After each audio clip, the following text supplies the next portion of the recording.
하는 주제로 강의를 시작해 보도록 하겠습니다. 네, 박수, 학회장님 박수 인사 감사하고요. 감사합니다.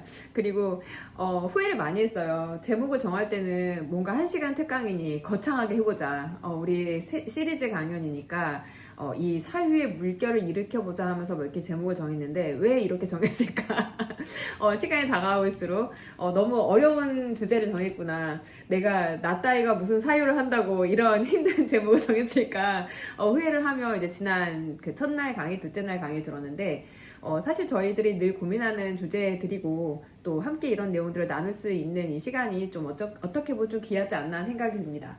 제가 마지막 주자니까 앞에 내용들을 약간 간략히 정리하고 넘어가야 하지 않을까 이런 좀 생각이 들어서 첫날과 둘째 날 강의에서 저에게 좀 기억나는 부분들과 또 이 시리즈 강연이 왜 이런 주제로 되어져 왔는지 이걸 좀 안내해드리고 싶은데 사실 이제 유재 박사님이 다미주신경 이론이나 또 사람들의 어떤 불안 이런 감정, 안정감 이런 부분에 관심이 많이 있다라는 것은 좀 쭉 알아왔었고 이날 첫 이야기를 들으면서 저희 이야기의 이 사유가 결국은 누군가하고의 소통, 그 소통이 나와 나 자신과의 소통일 수도 있고 혹은 나와 자녀와의 소통일 수도 있는데 이 사유라는 것이 결국 우리가 목표로 하는 것이 어떻게 보면 내 안에 생각을 하는 것 같지만 결국 이 사유의 목적이나 혹은 그 기능은 관계에 있는 것이 아닌가 하는 생각을 이 3일의 강의를 이렇게 연달아 진행해 오며 이런 생각들을 하고 있습니다. 첫날 이 그 감각에 관련된 사유에 대해서 이야기를 들으면서 사실 저희가 몸에 대한 인지 어떤 내 감정이나 감각 이런 부분에 대한 인지 없이 다른 사람들과 소통한다라는 것은 참 어려운 일인데 어른이 되어서도 내 감정이나 내 감각에 대해서 정확하게 인지한다라는 것이 제가 어른이 되었음에도 불구하고 좀 어려운 부분들이 많이 있는데 그 부분을 좀 알 수 있었고 또 저도 이제 지금 고등학교 3학년이 되는 아들과 항상 강의 초반에 이런 얘기를 하는 이유는 제 강의가 정신없다 하더라도 그게 제 탓이 아니라 제 자식들 탓임을 좀 여러분들께 뭔가 이렇게 좀 떠넘기고 싶어서 항상 자랑을 하는데 지금 이제 미취 아기 이제 초등학교 들어가는 아들 셋까지 근데 제 이 이야기가 오늘 이 미디어 시대의 부모 역할에 대한 제 고민과 맞닿아져 있는데요. 임도영 박사님이 이제 아이들의 진로를 어떻게 이제 같이 소통할 것인가, 아이들을 어떻게 존중하고, 또 아이들의 입장에서 어떻게 생각하고, 그러한 소통이 왜 중요한가에 대한 부분들을 많이 이야기해 주셨는데, 사실 이제 아이들을 기르면서 아이들 입장에서 생각하고, 소통하고, 또 존중한다라는 것이 중요하다라는 걸 앞에 이제 제 속에는 실익 넘어갔지만 뭐 저도 나름 이제 교육학 공부한 지가 오래됐고 또 상담 일 한 지 벌써 이제 25년 차에 막 이런 긴 기간들을 가지고 있는데 자식 앞에서는 사랑보다는 주먹이 먼저 올라가는 진짜 때린다는 건 아니고요. 이렇게 욱하는 한 대 치고 싶다 이런 마음이 올라올 때가 이렇게 마음 사유 막 해요 막 이러면서도 그럴 때가 되게 많거든요. 근데 그럼에도 불구하고 제가 아직까지 아이들을 크게 망치지 않고 기르는 이유는 그간에 읽었던 책들과 교육이 저를 그나마 인간으로 만든 것은 아닌가. 하지만 어쨌든 오늘 여기서 이야기하고 싶은 저희들의 사유의 핵심은 어떻게 보면 이 지금 변화되어지는 시대, 특히 저는 이제 큰아이는 고등학교 3학년이니까 크게 느끼지 못하지만 이제 저희 둘째가 초등학교 3학년이 되는데 교육부에서 이제 AI 디지털 교과서를 사용한다라는 이제 이런 공지가 나왔고 그러한 공지 이후로 우리 아이들이 배우는 교육 현장이 제가 배웠던 세상과 정말 많이 다르다고 느끼지만 큰아이와 작은아이 9살 차이 나는 이 큰아이와 작은아이 사이의 교육 현장도 너무나 급격하게 달라질 거다라는 걸 이제 예상해 보게 되고 그 부분에서 그럼 내가 어떤 부분들을 특히 더 준비해야 될까? 이런 고민들을 좀 하게 되어지더라고요. 미디어 관련된 부분에서 부모 입장이라면 누구나 다 저는 사실 이런 AI 기술이라든지 뭐 디지털 교과서의 어떤 혁신적인 아이들에게 뭐 동기부여를 하는 뭐 이럴 듯한 이야기들 이런 부분보다는 얘 핸드폰 언제 그만하라고 기분 좋게 얘기할까? 게임 그만하라고 했을 때 어떻게 하면 좀 덜 아이가 기분 상해하고 게임을 그만할까? 어떻게 하면 스스로 그만두게 할까? 뭐 이런 고민들을 좀 먼저 하는 게 좀 부모라서 그런 생각이 더 먼저 들거든요. 그래서 디지털 교과서 사용한다고 했을 때 아니 집에서도 실컷 휴대폰 보고 패드 보는데 나가서까지 또 미디어 기기를 봐야 된다는 거야? 내 아이가? 막 이런 생각이 들면서 아이들에게 이걸 어떻게 사용 조절을 시키지? 이제 이 부분이 저에게는 상당히 좀 스트레스였어요. 그리고 이러한 저의 어떤 불안이나 걱정, 특히 이제 지금 보여드리는 이 책은 조너선 하이트라는 사람이 쓴 불안 세대라는 책인데 아마 읽은 분도 많이 있으실 거란 생각이 들고요. 조노선 하이트는 이제 사회심리학자인데 이분이 관심 있는 부분이 도덕에 대한 부분이 관심이 있었어요. 어떻게 사람들은 바른 마음을 가질 것인가? 어떻게 아이들을 바르게 교육할 수 있을 것인가? 근데 이 불안 세대라는 이 책을 조노선 하이트가 쓰게 된 데에는 미디어가 이렇게 이제 이 미디어 시대가 되어졌다라는 것에서의 그 시작은 저는 이제 스마트폰이라고 생각을 하는데 저희가 걸어 다니면서 검색하고 뭐 음악도 들을 수 있고 영상도 볼 수 있고 뭐 이런 세상이 되어지면서 그간의 이런 가족 간의 소통, 예를 들면 저 어린 시절을 생각해 보면 8시가 되면 다들 이제 같이 모여서 과일을 먹으면서 8시 반이 되면 다 서울 뚝배기를 보고 9시가 되면 다 뉴스를 보는지 이런 끄덕끄덕 하시면 다 지금 나이가 나오는 거예요. 서울 뚝배기를 알아들었다 그럼 지금 우리 나이가 나오는 거죠. 근데 이제 그렇게 자라났었거든요. 그러니까 제가 여기서 얘기 드리고 싶은 부분은 뭐냐면 저의 부모와 제가 뭐 예를 들면 정치적으로나 혹은 어떤 그 다른 어떤 뭐 경제적으로 경제 가치관, 돈에 대한 가치관이라든지 아니면 어떤 직업의 귀천에 대한 저희들의 어떤 기준 이런 부분들은 다 다를 수 있어도 저와 부모가 공유한 문화라는 것이 어린 시절에 있었어요. 같이 봤었던 드라마라든지 뭐 그때는 다 이렇게 비디오 테이프 빌려다 보고 막 그랬잖아요. 뭐 영화관이 흔하지도 않았고, 그러니까 이렇게 주말에 뭐 아빠랑 비디오 빌려다 봤다 뭐 인디애나 존스 시리즈라든지 뭐 이런 것들이 저의 어떤 유년 시절에 부모와 함께 있었던 끈끈함 혹은 같은 어떤 문화를 공유하는 것에서의 오는 어떤 그 연대감 이런 부분들이 있었는데. 사실 지금 저희 아이들이 유튜브 좋아하거든요. 근데 뭘 보는지 잘 모르겠고 어떤 말을 할 때는 사실 그 단어가 무슨 단어인지조차도 잘 이해가 되어지지 않는 거예요. 제가 이 책을 읽다가 종교에 관련된 부분이 좀 궁금해서 이제 큰아들한테 엄마가 종교에 대해서 너무 아는 게 없어서 뭐이 책을 이해하기 어려워. 그랬더니 저희 큰아들이 저에게 종교에 관련된 만화책을 소개해줬어요. 엄마, 이걸로 읽으면 그 기독교의 이 과정에 대해서 되게 정확하게 알 수 있어. 그리고 저에게 종교에 대한 만화책을 딱 이제 웹툰을 소개해줘서 읽어봤는데 거기에 나오는 단어들을 못 알아듣겠어요. 거기에 나온 단어들이 다 막 게임 용어들. 그러니까 애들이 읽는 종교에 관련된 용어들이니까 뭐 게임에 대한 용어들 뭐. 우리 흔히 이제 막 그 공부하면서 배웠던 이 새로운 그 용어들 이상의 새로운 용어들이 나오더라고요. 이게 내가 아이하고 같은 내용을 말하고 싶지만 같은 내용을 좀 소통하기 어려운 일상에 사용하는 일상 언어가 다르다 보니까요. 그리고 또 이제 어떤 경험이 있었냐면 제가 이것도 되게 많이 얘기하는데 제가 큰맘 먹고 양자역학에 대한 책을 샀어요. 양자역학에 대한 책을 한 권을 열심히 읽고 그 책의 내용을 이제 자랑하고 싶은데 못 알아듣겠는 거예요. 무슨 내용인지. 제가 눈을 뜨고 보면 그게 있고 제가 눈을 감으면 그게 없대요. 아니 있는데 왜 그게 없어. 머릿속에서 막 혼란이 일어났어요. 그래서 제가 저희 남편한테 나 양자역학에 대한 책을 읽었는데 이거 이런 내용이라는데 무슨 말인지 모르겠어. 이렇게 얘기했더니 저희 남편이 너무 쉽게 설명하는 거예요. 그래서 책도 안 보는 사람인데 그래서 너는 책도 안 보면서 이런 정보 어디서 얻었냐 그랬더니 요즘엔 유튜브에 그 과학자들이 나와서 일반인들도 이해하기 쉽게 이런 과학적인 원리를 설명해 준다는 거예요. 남편한테 한번 이제 1패를 당했잖아요. 그래서 나 양자역학에 대해서 읽었는데 이 잘난 척을 남편에게 이제 한번 패했으니 내가 제일 만만한 저희 큰아들에게 야 엄마가 양자역학에 대한 책을 읽었는데 막 설명했더니 저희 아들이 엄마 나도 그거 들어봤어. 이거 이런 거잖아 하면서 남편보다도 더 쉽게 그 이론을 설명하는 거예요. 너무 화가 나서 책도 안 보는 주제에 야 너 그거 어떻게 알았어? 그랬더니 저희 아들이 자기 쇼츠에서 봤다며. 간략하게 간략하게 설명되어져 있으니까 더 간략하게 아이가 잘 이해하고 있는 거죠. 설명하기 수월하게요. 제가 그때 약간 좀 책을 집에서 가장 많이 읽는다고 자부하는데 양자역학에 대한 이해도가 제일 떨어진다라는 사실을 알고 제가 이제 현실적으로 좀 타격감이 좀 있더라고요. 상처를 받았어요. 그동안 열심히 공부했던 거 뭔가. 근데 이게 이제 미디어 시대가 되어지면 저희가 배움의 방식이라든지 과정들이 달라지는 부분들을 좀 여실히 아이들 통해서 좀 보게 되어지는 것 같아요. 그리고 이 AI 디지털 교과서를 사용하는 저희 둘째는 더 다른 좀 세상에 살게 되어지겠죠. 근데 이 조너선 하이트가 이야기하는 이 미디어 시대에 이 스마트폰을 기반으로 한 시대의 사람들의 가지고 있는 특징 중에 제가 여러분들께 미리 공유하고 같이 이야기 나누고 싶은 부분들은 이런 부분들이에요.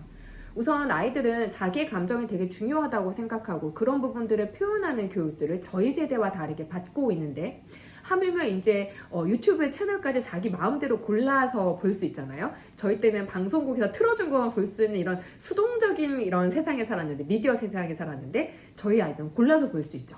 아이들이 하는 게임을 보면 그 게임에는 캐릭터들 옷을 어떻게 입을 것인지, 아니면 어떤 집에 살 것인지, 저희 막내는 요즘 이제 닌텐도의 마인크래프트로 집을 짓는 데 빠져 있는데, 집을 3층 집으로 졌다, 4층 집으로 졌다, 저에게 맨날 자랑하거든요.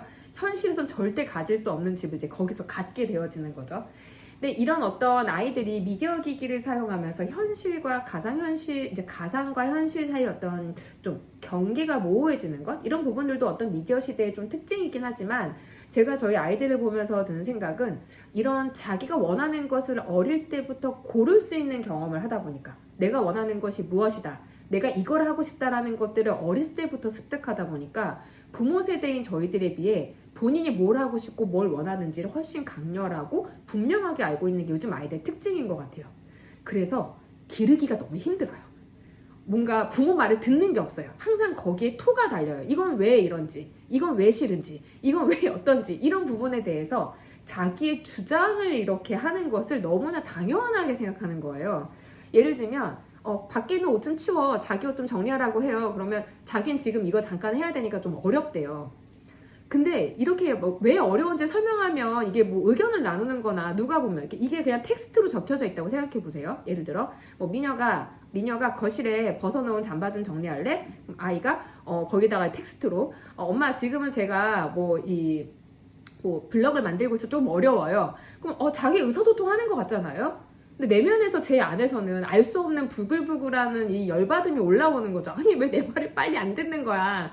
근데 아이들은 아무도 남의 말을 그냥 들어라, 남의 말을 있는 그대로 따라하라는 것을 교육받지 않는다는 거죠. 요즘 아이들은 채널까지 혼자 골라서 보는 세상에 살고 있으니까요.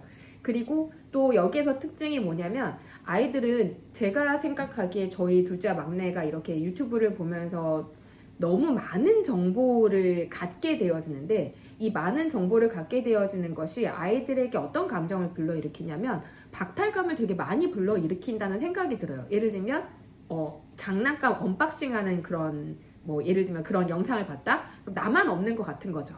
마인크래프트를 재밌어 해서 저희 아이들이 그 게임을 하는 영상을 많이 보고 있는데, 그 영상에 보면 나보다 더 좋은 집을 짓고 더 좋은 세상을 만들어 놓은 사람들이 있는 거죠. 이런 어떤 그 정보들이 내가 가지고 있는 것에 대해서 만족해 하는 것보다는 좀 더 뭔가 부족한 거. 그러니까 이 정보가 과잉되어진다라는 게 단순히 그냥 나 많이 골라야 되니까 힘들어가 아니라, 자본주의 논리에서 이렇게 이어져서 내가 더 많은 것들을 소유하고 싶어하는, 소유하는 것들이 마치 행복한 것으로 생각하게 되어지는, 좀 이런 어떤, 저희들은 다 없이 살았으니까 조금만 있어도 감사했는데, 요즘 아이들은 조금만 있어도 그게 부족하다라는 걸 너무 많은 정보를 통해 알게 되어지는 거죠. 그래서 제가 이 미디어 시대의 아이들이 어떤 장점도 있지만, 제 입장에선, 아날로그 시대를 살았던 저의 입장에선 미디어 시대가 되어져서 뭔가 좀 더 안 좋은 점이 더 많은 것 같아. 좀 이런 생각을 많이 하다 보니까 저는 사실 이 조너선 화이트에게 좀 더 많은 기울어져 있는 편이었어요.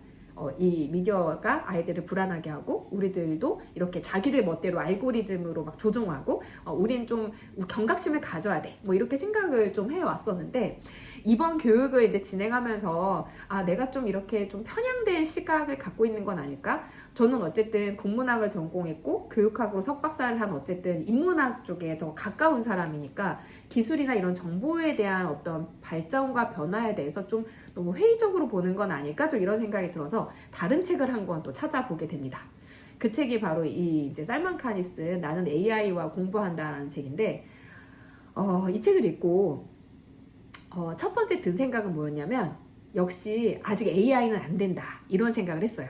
AI가 안 된다라는 게 AI가 부족하다 이런 의미는 아니고요. 제가 생각하기에 이 살만 칸은 책을 쓰면서 계속 챗 GPT하고 같이 얘기를 나눴던 것 같아요. 야, 나 이렇게 썼는데 어떤 것 같아? 그러면 챗 GPT가 야, 이런 부분 이렇게 쓰면 사람들이 분명히 이런 부분들을 좀 별로라고 할 거야. 이런 내용 좀 더 추가하는 게 어때? 이런 상호작용을 했다는 느낌이 되게 많이 드는데, 그 인상이 어디에서 오냐면 책이 너무 공정해요. 어느 쪽도 편을 들지 않아요. 되게 객관적인 정보만 전달해요. 근데 저는 그런 책이 좋은 책이라고 생각했거든요. 사실을 이야기하고 양쪽에 치우쳐지지 않으니까. 근데 읽다 보니까 이런 책이 매력이 없어요. 읽으면서 이 살만 칸이라는 사람이 되게 대단한 일을 했구나. 근데 조너선 하이트는 만나서 얘기를 나눠보고 싶은데 살만 칸은 만나서 얘기를 나눠보고 싶지 않아요. 왜냐? 궁금하면 그냥 챗 GPT한테 물어보면 될 것 같아요. 이 사람이 한 이야기 정도는. 제가 이 책을 읽으면 들었던 첫 번째 생각은 뭐였냐면 인간이 매력적인 건 완전하지 않아서 그렇구나. 우리가 공평하거나 혹은 모든 것을 완벽하게 알고 있지 않기 때문에 인간이라는 것이 매력적인 것이구나라는 걸 첫 번째로 생각하게 됐고 또 그러니까 또 갈등도 일어나지만요. 하지만 이 책에서 제가 보면서 들었던 생각 중에 하나는 만약에 내가 이 챗GPT를 어떤 교육의 도구로 활용한다면 나의 생각을 정리하거나 혹은 내 생각의 맹점들을 이렇게 파악하는 데 정말 도움 많이 되겠구나 하는 생각을 했어요. 예를 들어서 제가 정말로 이제 이 GPT 4.0하고 대화를 나눈 건데요. 처음에 질문은 뭐였냐면 AI 디지털 교과서를 초등학교 아이들 사용하는 것이 과연 적절할까? 내 아이가 초등학교 저학년인데 디지털 교과서 사용한다고 하는데 괜찮을까? 이게 질문이었어요. 그랬더니 이 챗 GPT가 너무나 컴퓨터스럽게 장단점에 대해서 아주 객관적으로 장점은 이거고 단점은 이거다. 근데 얼마나 친절하냐면 뭐라고까지 붙이냐면요. 토론에 사용하려고 한다면 내가 그거 되게 좀 뭔가 더 잘 발전시켜 줄 수 있으니까 필요하면 얘기를 하래요. 그러니까 디베이트 용도로 제가 자료를 찾는다고 생각을 했나 봐요. 왜냐면 이 GPT는 이제 거대 언어 모델이라고 해서 제가 어떤 이야기를 하면 그 언어가 이제 다음에 어떤 내용을 얘기하려고 하는 말일까를 예측해서 대화를 나누는 거거든요. 그러니까 주로 이런 질문들을 하는 사람들은 아마 토론 자료로 이걸 사용하기 위해 물어봤으니까 이런 이야기를 질문했던 것 같아요. 근데 저는 사실 이제 원했던 게 제 생각을 좀 더 분명히 하고 싶었던 거였어요. 이 디지털 교과서를 사용하는 거에 대해 저는 반대하는 입장인데 반대만 한다고 될 일인가? 혹시 내가 모르는 무언가가 있지 않을까? 그리고 내가 반대하는 게 뭘까를 생각해보면 맨날 애들 게임하고 미디어기기 사용하는데 그런 사용법 학교까지 가야지 알아? 애들 집에서도 안 가르쳐줘도 기가 막히게 게임도 하던데 막 이런 생각이 있었으니까 내가 혹시 이런 게 너무 내 개인적인 생각이 아닐까 싶어서 이제 챗 GPT한테 요거는 나는 AI와 공부한다라는 책에서 배운 거예요. AI에게 소크라테스식 문답법으로 답해줘 이렇게 얘기하면 저한테 소크라테스식으로 질문을 하고 제가 답하게 한다는 거예요. 요거는 괜찮겠다 싶어서 제가 소크라테스식 문답법으로 이야기를 해달라 이렇게 이제 얘기했어요. 그랬더니 갑자기 반말을 하는 거예요, 저한테.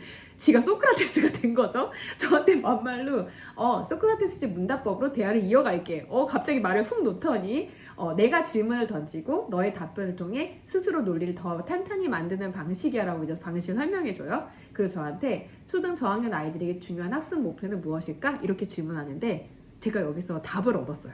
내가 왜 이 초등학교 저학년 아이들에게 디지털 교과서는 필요 없다고 생각하는지에 대해서 좀 더 명쾌한 답을 얻었는데 사실 저는 초등 저학년 아이들이 이 학교의 학습에서 어떤 인지적인 부분에서의 교육 혹은 정보나 지식을 쌓는 부분에 대한 교육보다는 다른 사람들과 더불어 살아가고 또 다른 사람들과 이 소통하는 부분에서 역량을 기른다라든지 협동심이나 양보하는 마음 이런 부분들을 제가 이제 이 50년 가깝게 배우지 못한 이 양보하는 마음 이런 것들을 좀 아이들이 그 시기에 처음으로 배우는 게 아닌가.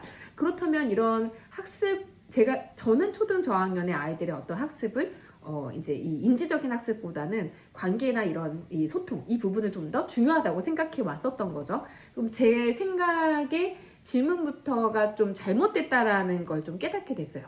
AI 디지털 교과서는 소통을 위한 교육에도 사용할 수 있겠죠. 그래서 이런 부분들의 질문을 던지고 나서 이제 에듀넷에 들어가서 모의 수업을 한 것들을 좀 돌려보게 됐어요. 그리고 이제 그 교육부에서 실시했었던 연구들을 토대로 해서 이런 디지털 교과서나 AI 아니면 증강현실을 이용한 교육들이 아이들에게 어떤 학습의 역량을 높이는 데 얼마나 도움이 되는지 이런 자료들을 좀 찾아보게 되어졌는데 만약에 이 흐름은 그러니까 제가 이 책을 읽으면서도 든 생각이지만 내가 좋다 싫다라는 것으로 이 흐름을 막을 수는 없는 것 같아요. 이 시대의 변화의 흐름을 제가 막을 수 있는 부분은 아닌 것 같고 그렇다면 이 안에서 이렇게 핵 개인화 되어지고 아이들 다 개별적으로 자기 좋아하는 채널도 보면서 즐거워하고 저녁 시간에 가족들이 모여서 밥 먹는 그 잠깐의 시간에도 저희 큰아들은 인스타 DM이 왔나 안 왔나 너무 궁금해서 정말 미칠 지경인 표정으로 밥을 먹거든요. 식탁에서 미디어 기기를 사용하지 못하지만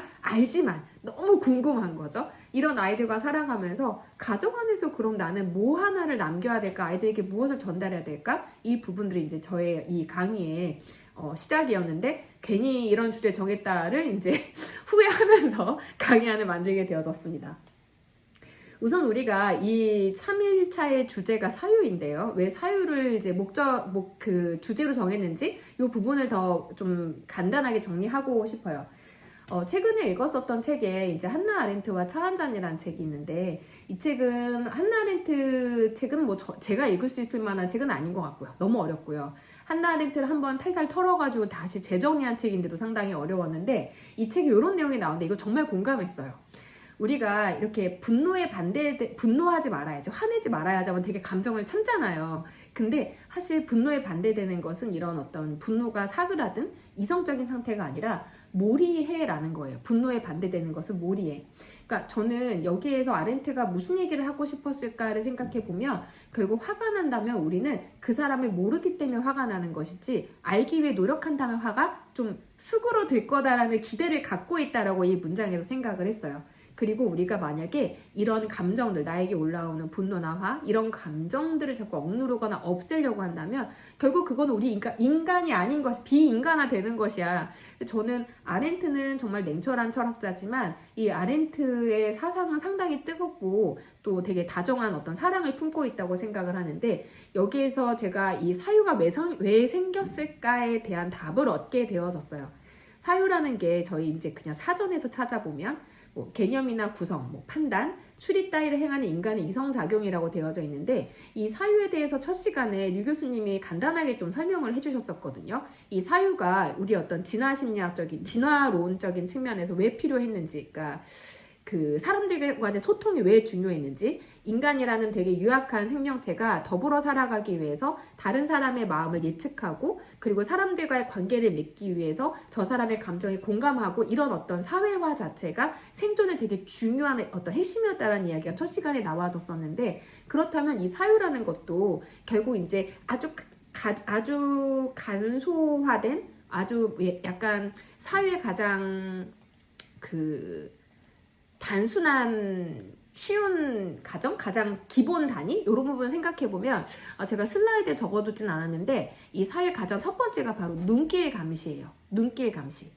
아이들이 부모의 눈길을 보면서 나에게 지금 이걸 해도 되는지 안 되는지 허락받는 게 이제 눈길 감시거든요. 이 눈길 감시를 아이들이 보통 10개월 정도 되면 할 수 있어요.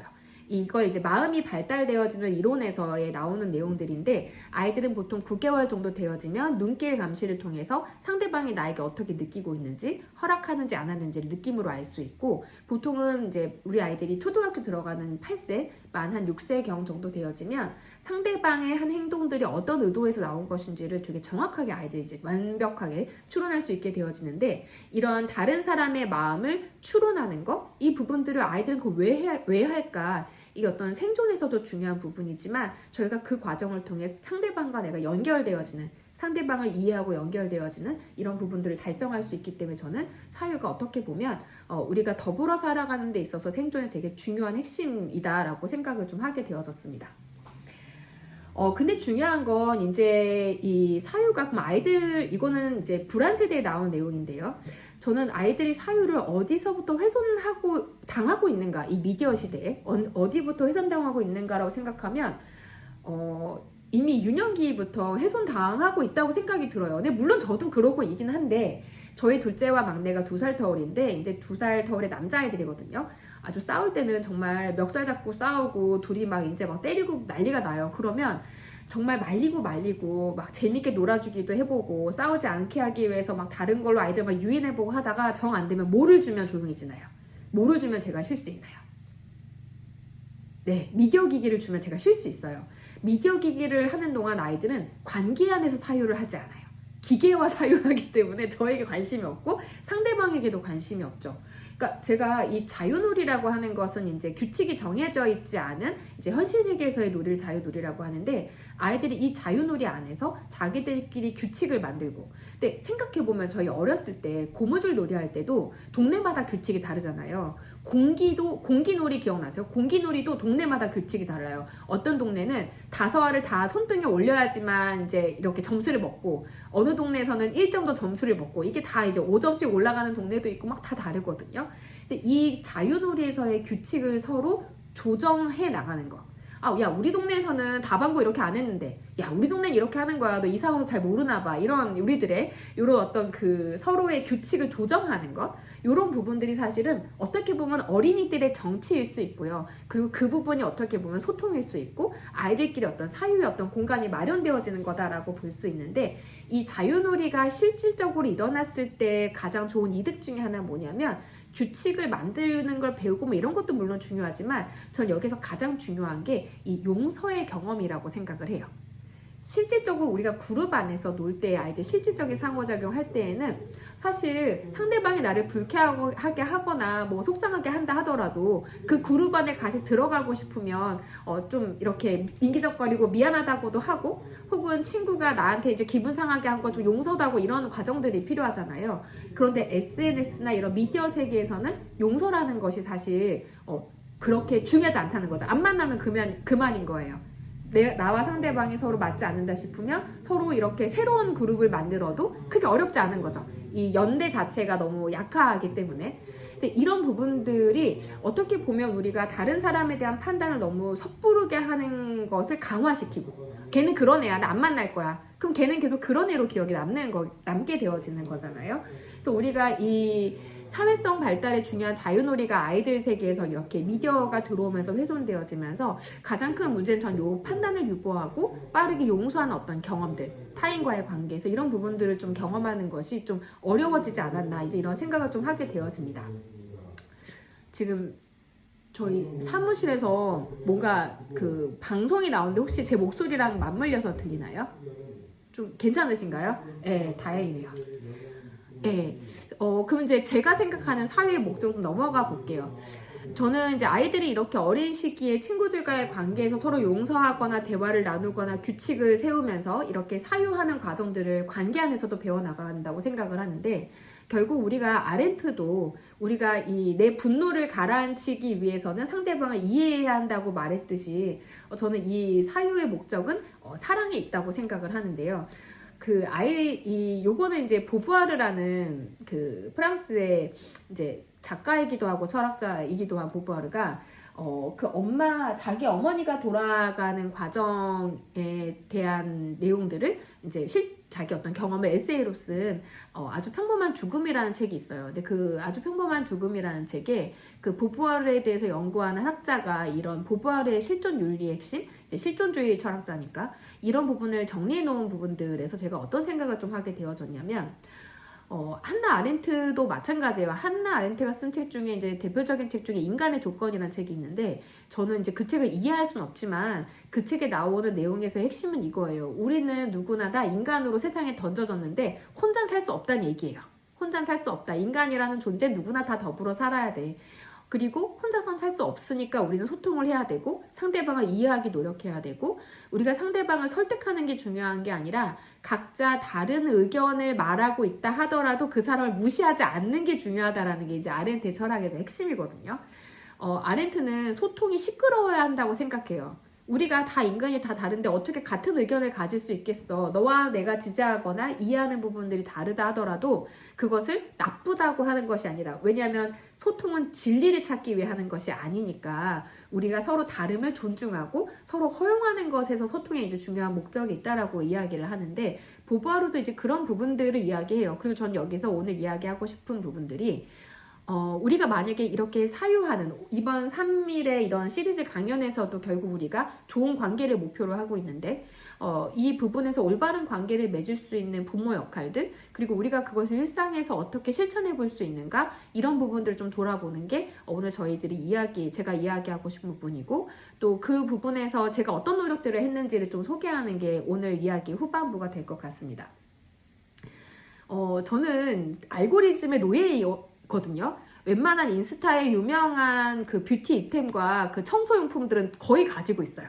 궁금하면 써봐야 되고, 또 그러니까 제가 좀 책도 많이 읽는 것 같아요. 궁금하면 우선 호기심을 해결을 해야 되거든요. 근데 사실 이제 이런 부분들의 책들, 이제 이런 것들에 관심이 있다 보니까 좀 요즘에 드는 생각이 뭐냐면, 여러분도 보셨을지 모르겠는데, 개그우먼 이수지가 저희 이제 그 같이 모임하는 멤버들도 그 동영상들을 막 서로 올려주고 막 깔깔거리고 웃는데, 제이미 어머니 혹시 아시는지 모르겠어요. 지금 제이미 아시는 분도 있고 모르시는 제이미 어머니를 모르는 분도 계신 것 같은데, 제이미의 본명이 밝혀졌거든요. 이번 영상에서요. 이제 김재득이라는 어린이의 엄마인데, 제가 이제 이 부분을 왜 얘기 드리고 싶냐면, 그 제이미로 이수지라는 개그우먼이 대치동 엄마들의 이런 어떤 일상에 대해서 이렇게 마치 페이크 다큐처럼 막 이제 영상을 찍었는데, 그 영상을 알고리즘을 타고 들어가면 누가 나오냐면 강경화라는 아나운서가 나와요. 혹시 여러분들 보신 분도 계실 수 있을 것 같은데, 그 강경화라는 아나운서가 대치동에 입성해서 아이들을 이제 좋은 고등학교와 좋은 대학에 보낸 성공한 대치맘인 거예요. 근데 정말 기가 막힌 게, 그게 왜 알고리즘에 연결되었는지 알 것 같아요. 유튜브는 이수지가 그 엄마 흉내내는 건지 모르잖아요. 진짜 엄마인 줄 알 거 아니에요? 근데 강경화랑 말투랑 내용이 똑같아요. 그래서 제가 그 강의 이제 중에 그거 영상을 이제 소개를 받고 보는데, 말투가 정말 대치동 어머님들하고 너무 비슷한 거예요.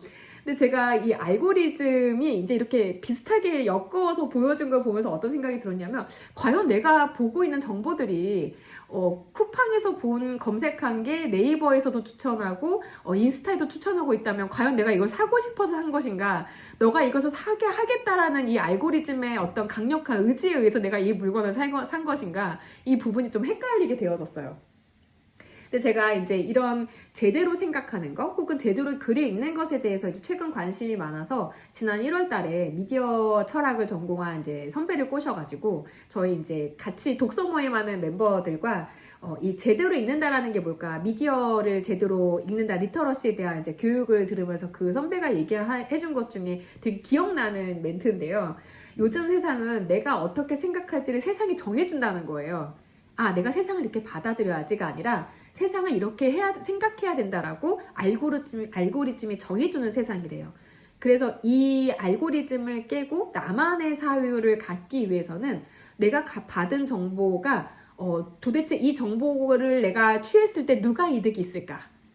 내가 이것을 사실이라고 믿었을 때 누가 기쁠까? 의도를 생각해 봐야 된다는 거예요. 너무 피곤한 세상에 사는 거죠.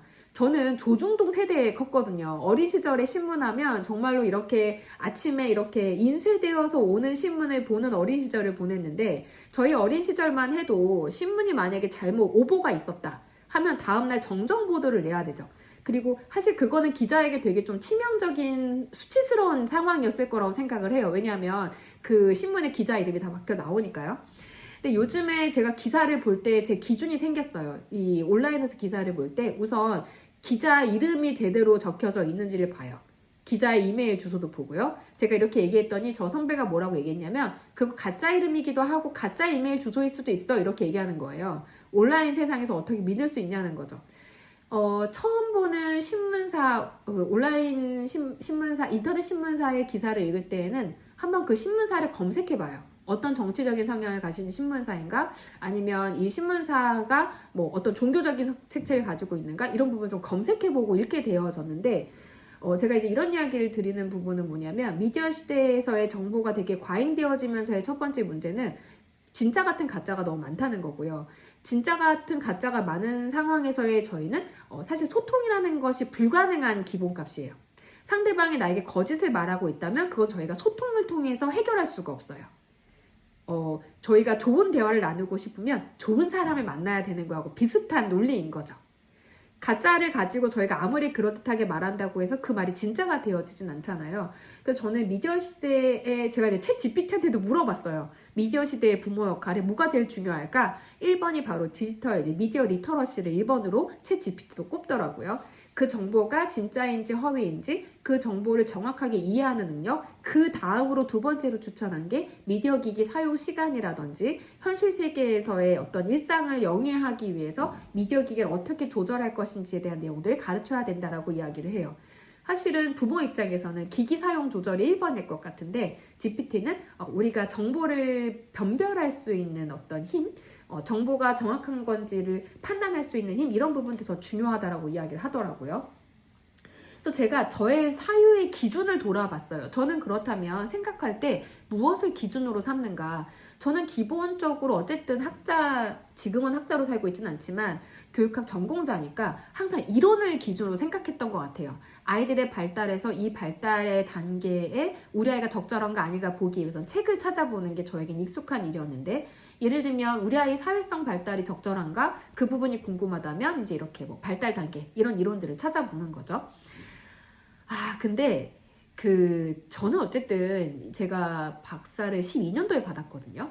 그리고 실질적으로 정말 교육학에 대한 공부를 정말 열심히 했었던 건 2000년대 초중반이었었어요.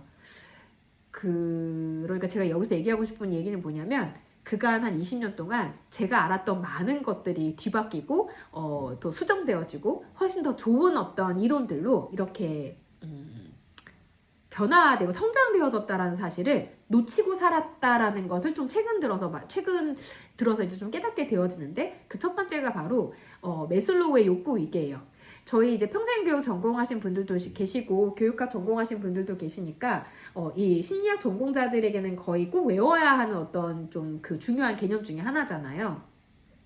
매슬로우의 욕구 위계는 이제 이렇게 욕구가 이렇게 단계별로 되어져 있다. 아래 단계 욕구가 충족되어져야 윗 단계로 올라갈 수 있다. 이게 이제 기본적인 내용의 핵심인데, 사실 매슬로우는 인본주의 심리학자로 상당히 이제 인본주의 심리학의 어떤 그 창시자, 이런 어떤 닉네임이 붙어 있지만, 매슬로우는 사실은 이제 실험 심리, 그러니까 동물을 이용해서 이런 실험을 하는 행동주의 심리학자였어요. 인본주의 심리학자가 아니라. 매슬로우가 거의 이제 말년에 쓴 존재 심리학이라는 책에 보면 이런 내용이 나와요. 아이를 가져본 사람은 누구도 행동주의자가 될 수 없다. 본인은 이제 이렇게 이제 쏜다이크 밑에서 연구 조교로 있었고 행동주의 심리학자로 이제 학위를 받았는데, 말년엔 이런 얘기를 해요. 아이를 가져본 사람은 누구도 행동주의자가 될 수 없다. 그리고 이 책에서 제가 가장 감명 깊었고 가장 내가 공부를 제대로 안 했구나 생각하고 좀 부끄러웠던 부분은, 매슬로우는 이제 인생의 말년에 이 욕구의 피라미드가 뒤집어졌어야 되는 건 아닌가, 인간의 가장 중요한 가장 원초적인 욕구는 자기 실현이 아닌가, 그래서 이 사람이 이제 인본주의 심리학자인 거죠. 근데 제가 이걸로 되게 감동을 받은 지 한 몇 개월 되지 않아서 또 한 번의 큰 타격을 받게 되는 사건이 하나 있는데요. 요거는 이제 이 사람은 기질 관련된 교육들을 받아보신 분들은 되게 많이 아시는 이제 TCI 기질 검사를 개발한 클로닌저라고 하는 이제 클로닌저 박사예요. 이분이 하시는 이제 워크숍을 작년에 다녀왔는데, 이분이 우선 첫 번째로 저에게 충격을 줬던 건 뭐였냐면, 기질도 변한다는 거였어요. 기질은 바뀌지 않는다. 이렇게 지금까지 막 얘기하고 공부해 왔는데, 자기가 이제 와서 보니까 기질도 바뀐대요. 사실 근데 이거는 첫날 저희 교육에서와 연결시켜 보면, 어쨌든 우리가 이 뉴런의 시냅스 연결고리들의 연결 강화로 인해서 우리들의 어떤 사고 과정이 결정되어지는 거잖아요. 신경의 어떤 생리 반응이 발생되어지는 건데, 어쨌든 이 기질이라는 것은 그런 우리의 어떤 정서적인 반응, 신경계의 정서적인 반응이라고 볼 수 있는데, 우리들의 시냅스의 연결고리들이 어떤 좀 더 이완되어지거나 강화되어지거나 하는 어떤 노력들을 통해서, 물론 이제 크로닌저 박사도 쉽다고 얘기하진 않았어요. 성격을 바꾸는 것은 순식간에 할 수 있지만 기질을 변화시키는 것은 시간이 많이 들지만 불가능한 것은 아니다라고 이야기를 했는데, 이게 첫 번째 이제 충격이었고, 두 번째 충격은 뭐였냐면, 클로닌저 박사가 이제 웰빙에 대한 교육이었어요. 기질과 이제 웰빙에 대해서 좀 생각을 해보자라는 교육이었는데, 요 매슬로우의 욕구 위계를 왜 우리가 꼭 이렇게 삼각형으로 보거나 역삼각형으로 봐야 되냐. 웰빙이라는 것은 이것을 90도로 뉘인 상태에서 모두 충족시켜야 된다는 거예요. 웰빙이라고 하는 것은 자기 실현을 한다, 뭐 내 자존감 이게 아니라 우리가 내 몸에 대한 만족과 내 어떤 안전감과 내 어떤 소속감과 내 자존감과 내 자기 실현 이 모든 것을 동시에 추구할 때 웰빙이라는 것이 이루어질 수 있다라는 거죠. 근데 어쨌든 저는 심리학을 전공한 사람이니까, 그리고 저는 저의 부모가 새마을 운동 시대에 성공했고, 그리고 그런 부모 밑에 자랐기 때문에 뭐든 안 되면 되게 하라. 뭐 아니면, 마음먹은 대로 다 할 수 있다. 뭔가 잘 되어지지 않는다면 너의 의지가 부족한 탓이다. 막 이런 어떤 생각을 가지고 살아왔던 사람이라 내가 의지가 더 중요하지 몸이 더 중요한가? 이런 생각을 거의 하지 않고 인생의 전반을 살아왔거든요. 근데 이제 40대 중반이 되니까 좀 어쩔 수 없이 몸이 따라주지 않으면 의지도 상관이 없다, 소용이 없다라는 걸 좀 이제 이 세월로 나가고 있기는 한데, 이 클로닌저 박사가 이런 기질에 대해서의 새로운 시각과 이 욕구 위기에 대한 새로운 어떤 해석, 이 부분들을 통해서 이론도 완벽한 것은 아니구나. 제가 과학의 어떤 오류에 빠져 있었던 것 같아요. 우리가 입증했다면, 과학적으로 입증했다면 그건 정말 진리일 거라고 생각했었던 오류의 좀 오만함에 빠져 있었구나 하는 부분을 좀 생각해 보게 되어졌습니다. 그 생각해 보면요, 결국 우리가 무언가 고민하게 되는 것은 불편할 때 고민하게 되는 것 같아요. 문제가 생기니까 고민을 하게 되어지고, 이게 생각처럼 되어지지 않으니까 사유를 하게 되어지는 건데, 어떻게 보면 이 사유라는 것이 우리가 살아감에 있어서 중요하다면 이 혼란도 좋아해야 되겠구나 하는 생각을 하게 되어졌어요.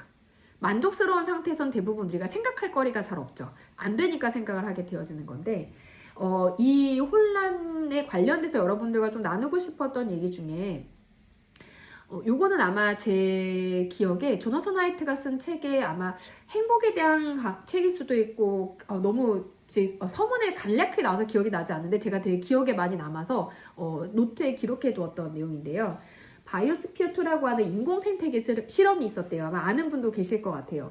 미국에서 이 투싼 지역에 축구장 2배만한 커다란 6개의 유리 돔을 만든 거예요. 유리 온실을 6개를 만들어서 그 안에 습지도 만들고 사막도 만들고 뭐 이렇게 이제 뭐 초원도 만들고 해서 인공 생태계를 완성을 했어요. 그리고 이 안에서 8명의 연구원들이 이제 얼마나 생존할 수 있는가, 외부의 도움 없이 자급자족을 통해 생존할 수 있는가. 근데 이 실험이 이제 2년 만에 실패하게 되어지는데, 뭐 연구원들끼리 싸우고 뭐 이런 여러 가지 이유들도 있었지만 그 이유 중에 하나가 뭐였냐면, 이 거대한 온실 안에서 바람을 일으킬 수가 없었대요. 바람을 일으킬 수 없으니까 이제 어떤 문제가 생기냐면, 바람이 없으니까 나무가 엄청 잘 자란대요. 나무가 막 쑥쑥 자라가지고 잎이 쫙 벌어지잖아요. 그럼 나무가 다 쓰러진대요. 바람이 불 때 나무의 이파리가 흔들리면서 뿌리가 더 튼튼해지고 깊어지는데, 이 바람이 없다 보니까 나무가 이제 그냥 웃자라고 결국은 뿌리가 악하니까 열매를 맺지 못하고 쓰러지게 되는 거죠. 이런 이제 이유들도 하나가 되어져서 이 바이오스피어 2 실험이 이제 실패하게 되어졌는데, 이러한 어떤 실패를 통해 과학자들이 어떤 개념을 만들게 되냐면 안티프레질이라는 단어를 만들게 돼요. 깨어지지 않는. 깨어지는 충격을 받을수록 더 강해진다라는 이 안티프레질이라는 단어를 만들게 되어지고, 저는 이 단어가 심리학으로 넘어오면서 회복 탄력성 이런 용어들과 연결되어지지 않나 하는 생각을 좀 하게 되어집니다. 우리가 좌절을 경험하면서 그 안에 의미를 찾고, 그리고 그 안에서 내가 좀 더 잘 살아갈 수 있는 방법들을 배워나가면서 좀 더 나다운 나가 되어지거나 좀 더 강인한 내가 되어지잖아요. 그래서 제가 이 후반부에 이야기할 3가지의 내용은 혼란 속에서 사유하는 그 과정들을 저는 어떻게 일상에서 실천하고 있는가, 이런 부분들을 좀 소개하고 오늘의 이야기를 마무리하고 싶은데요. 첫 번째로 제가 이 사유에서 가장 중요한 건 언어라고 생각해요. 내가 나를 이해하기 위해서는 나를 설명할 언어를 가지고 있어야 하는데, 세상을 이해하는 언어는 학교에서 되게 많이 배워왔지만 나를 설명할 수 있는 단어에 대해서는 딱히 상담을 공부하면서 뭐 연습을 하고 하긴 했었지만 제 식의 언어를 좀 갖지는 못했던 것 같아요. 그래서 지난 한 3년 동안 매일매일 내가 어떤 일들을 하고 어떻게 시간을 보냈고 또 식사는 뭐를 했고 어떤 날은 기분이 좋았고 뭐 어떤 날은 기분이 좋지 않았는지, 이런 어떤 간단한 이제 한 A4 반 페이지 정도의 일기를 쭉 써왔는데, 이렇게 제가 이 리뷰, 나의 하루하루를 리뷰하면서 어떤 부분들을 좀 알게 되어졌냐면, 저는 엄마이기도 하고 새아이를 기르는 엄마이기도 하고 또 부모 교육을 하는 강사이기도 하고 또 독서 모임을 이끌고 있는 이제 그 독서 모임을 해주는 건 없고 그냥 계속 오픈 채팅방을 열어주는 리더 역할을 하고 있는데 제가 이 여러 가지 일들에서 그 부모 교육을 하는 일이라든지 아니면 독서를 이렇게 리드하는 일이라든지 이런 일들은 일이라고 생각해 왔고 집안일에 대해서는 부모니까 어쩔 수 없이 하는 일이라고 생각해 왔거든요. 큰아이가 지금 이제 고3이니까 18년 동안 부모 역할은 그냥 부모니까 해야지 뭐 어쩔 수 없이 해야지 뭐 부모니까 희생해야지 이런 생각을 하고 살아왔는데 제가 생각보다 집안일을 되게 즐기는 사람이라는 걸 알게 되었어요. 집을 깨끗하게 치우고 아이들에게 집밥을 해서 먹여. 물론 제 밥보다 급식실 밥이 훨씬 더 맛있지만 그래도 어쨌든 집에서 갓 지은 밥만 하면 집밥이잖아요. 반찬을 사다 먹어도 갓 지은 밥을 해서 이제 아이들과 나누고 뭔가 그런 가족들 간의 시간을 공유하는 것이 되게 중요한 사람이라는 거를 깨닫게 되어졌고 제가 일을 함에 있어서 되게 젊은 나이에 박사를 받았고 뭔가 좀 더 노력하면 더 명예롭거나 훨씬 더 일을 많이 할 수 있는 여건들을 갖추고 있다고 생각함에도 불구하고 왜 내가 이렇게 삶의 3분의 1을 꼬박꼬박 가정일을 하는데 집안일을 하는 데에 투자할까? 전에는 그거에 대해서 내가 게을러서일까? 뭐 욕심이 없어서일까? 아니면 내가 이게 힘든 거 스트레스 받는 거 싫어하는 거여서일까? 이렇게 생각해 왔는데 이 3년 동안의 일지를 쓰면서 확신하게 되어진 건 저는 집안일을 좋아하는 사람이에요. 집안일을 좋아하고 가족과 함께 하는 일을 좋아하고 이 일과 가정을 분리해서 무언가 내가 더 이 균형추가 어그러지는 것 자체를 좋아하지 않는 사람이라는 걸 발견하게 되어졌어요. 그 다음부터는 제가 학위를 받고 그 다음에 연구를 계속하지 않는 것 혹은 제가 이런 대학에서 좀 더 기여하는 뭔가 기회를 마련하기 위해 노력하는 것 이런 부분들을 하지 않는 저 자신에 대해서 훨씬 더 좀 자유로워짐을 느꼈고요. 그 첫 번째 제가 집안일을 좋아하는 사람이라 난 집안일을 좀 해줘야 바깥일도 하고 싶구나. 이게 이제 제가 저에 대해서 알게 되어졌던 부분들이고 두 번째는 과연 부모가 나에게 한 사랑이 희생일까? 이 부분에 대해서도 좀 다른 언어를 갖게 되어졌어요. 희생과 헌신은 되게 한 끗 차이인데 희생은 당한 것 같고 헌신은 내가 주도적으로 한 것 같거든요. 근데 우리가 이 부모 역할에 대해서 많은 부분들을 마치 떠밀려서 어쩔 수 없이 하는 양 좀 이름 붙여져 왔었던 것들이 있지 않나 하는 생각들 좀 하게 되어졌는데 이 부분만 얘기해도 되게 내용이 길어지겠지만 제가 꼭 언급하고 싶은 건 요즘 세대의 부모들은 저는 부모 역할을 선택해서 한다고 생각해요. 저희 부모 세대는 떠밀려서 부모 역할을 하는 쪽에 더 가까웠다면 저희 세대는 저희 아래 세대, 저희 세대 말고 저희 아래 세대, 이 지금 한 20, 30대 세대들은 부모 역할을 할 것인가 아닐 것인가에 대해서 훨씬 더 많이 고민하고 결정한다고 생각해요.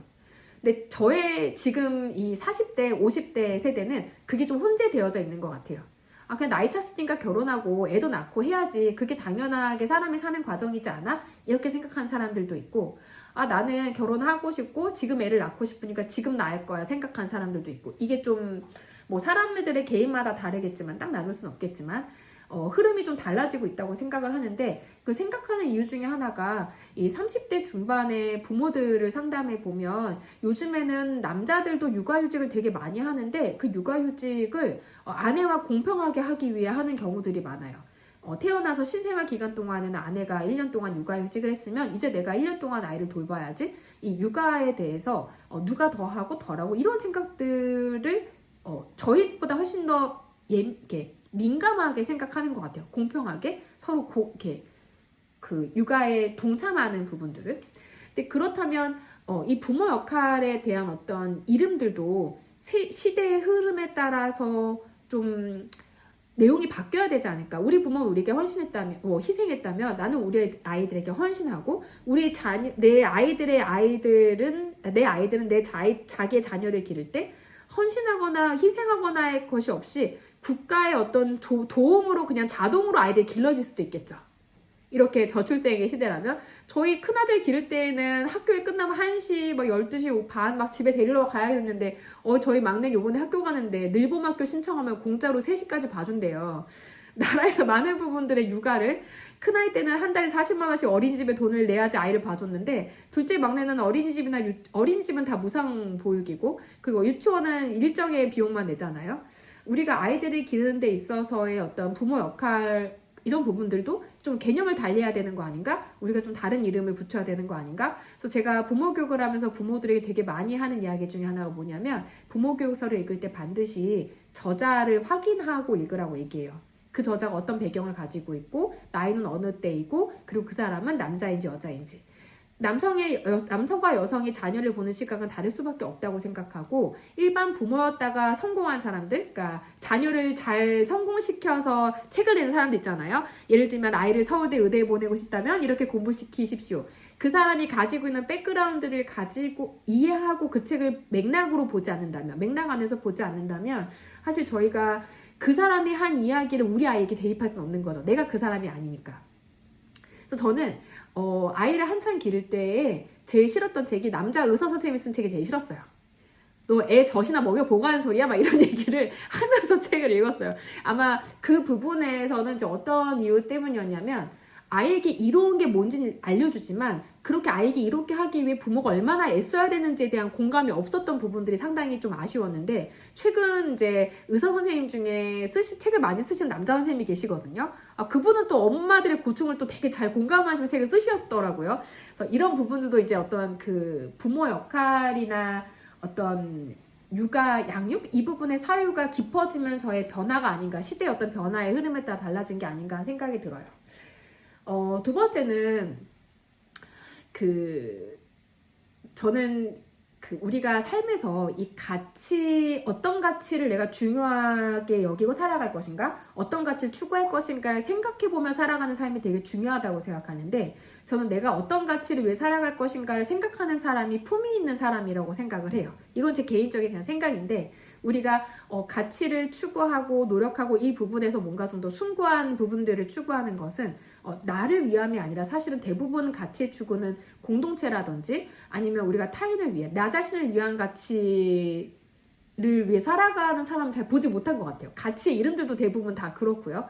그래서 아이들에게 그 가치를 중심으로 어떻게 행동할 것인지에 대한 이제 훈육을 할 때가 있는데 요거는 첫날에 저희 그 이사님이 질문 주셔가지고 만든 페이지인데 오늘 안 들어오셨나요? 안 들어오신 것 같아 제가 따로 그분께 잔소리를 전달하도록 하겠습니다. 근데 여기서 이제 핵심은 우리가 아이들에게 무언가 가르침을 할 때 그 가르침의 방향과 목적이 무엇인가에 대한 사유가 들어갔을 때에는 저는 그 훈육은 절대 실패하지 않는다고 생각해요. 우리가 내가 아이에게 무엇을 가르치려고 하는가라는 그 질문 하나만 있어도 많은 부분들의 위험성이 줄어든다고 생각을 합니다. 마지막은 저희 이제 이런 팝업 강의에서도 좋은 부분이라고 생각하는데 우리가 이 생각이 깊어지려면 혼자서 할 수 없다고 생각을 해요. 저는 뭐 철학자가 아니니까 저에게도 그렇고 여러분들에게도 그렇고 이런 중요하다고 생각하는 주제에 대해서 같이 이야기를 나누고 공감하는 그런 공동체가 필요하지 않나. 이런 공동체 저희가 뭐 박사과정이나 석사과정 같은 학위과정에서 찾기도 하고 주변에서 뭐 독서 동아리나 아니면 뭐 운동 동호회나 이런 데 찾기도 하는데 혼자서만 무언가를 꾸준히 한다라는 건 어렵고 우리가 더불어 살아가는 데 있어서 이 부분들을 어떻게 다른 사람들과 공유하고 더 지속시킬 것인가 이 부분들을 고민하는 것이 어떻게 보면 이 미디어 시대에 우리가 개별적으로 자기 것들을 추구하는 것이 전혀 어려움이 없는 세상에 혼자 살아도 될 것 같은 이런 세상에 저희가 반드시 해야 되는 중요한 부분이지 않나. 그래서 오늘 이야기를 좀 마무리하자면 부모 역할에서 저는 이전까지라고 했을 때 이전은 이제 제가 저희 아이를 기르면서 그 큰아들을 쭉 기르면서의 한 재작년까지 부모 역할에서의 저의 관점은 두잉에 좀 더 초점이 많이 맞춰져 있었어요. 큰아이가 청소년기까지는 어떤 역할을 해줄까? 어떻게 합리적으로 아이를 이끌까? 어떻게 한다면 좀 더 아이가 뭐 중학교 올라갈 때 소프트 랜딩을 하고 또 좀 더 좋은 성취를 맛보고 더 좋은 대학에 진학할 수 있을까? 내가 뭘 해야 될까? 이 부분에 상당히 초점을 많이 맞추고 큰아이 사춘기까지 쭉 지나와 봤는데 큰아이가 이런 사춘기 정점을 지나서서 고등학생이 되어 이제 고3이 되어진 이 시점에 결국 내 아이에게 의미 있었던 순간은 내가 아이에게 무언가 해준 순간이 아니라 부모로서 그 곁에 함께 있었던 순간에 좀 더 우리가 좋은 부모 자녀로서 혹은 아이에게 의미 있는 부모로서 존재로서 함께 하지 않았나. 이 부모 역할이라는 것이 역할은 사실 이제 뭔가 해야지 역할인 건데요. 부모라는 존재가 자녀가 없이는 만들어지지 못하잖아요. 이 부모라는 존재는 결국 상대적인 이 의미를 담고 있거든요. 그래서 제 사유가 아직 부모 역할에 대한 사유가 끝나지 않았는데 오늘 쭉 이야기하면서 여러분들과 나누고 싶었던 부분들은 결국 사유라는 것이 완성되어진다는 건 불가능하다고 생각하는데 이런 부족함과 편협함 혹은 좀 뭔가 맞아떨어지지 않는 이런 부분들을 서로 공유할 수 있는 이런 시간들을 통해서 우리가 좋은 부모가 되어지는 것은 아닌가, 이런 부분에서 이야기를 드리면서 오늘의 저의 이 부족한 내용의 뜬금없는 강의를 좀 마무리해 보고 싶습니다. 네, 마이크를 저희 엉 교수님에게 넘기도록 하겠습니다. 네, 오늘 강의를 해주신 권혜원 박사님한테